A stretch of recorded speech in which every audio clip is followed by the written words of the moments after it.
आधी लिफ्ट द्यायचा, मग मारायचा आणि पुन्हा त्याच मृतदेहाच्या पाया पडायचा।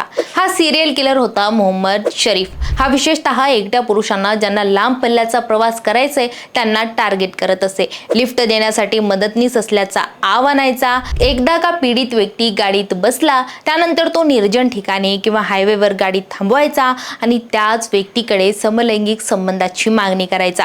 पीडित व्यक्तीने मागणीला विरोध केल्यास तो त्या व्यक्तीची क्रूरपणे हत्या करायचा। खून केल्यानंतर तो मृतदेहाजवळ बसायचा आणि त्यानंतर तो मृतदेहाच्या पायाला स्पर्श करून त्याची माफी मागायचा, जणू त्याला आपल्या कृत्याचा पश्चाताप होतय। हा आरोपी आपलं नाव आणि ठिकाण सतत बदलत असायचा, त्यामुळे तो बहुतेक ठिकाणी स्वतःला शफी या नावाने ओळख करून देत असे।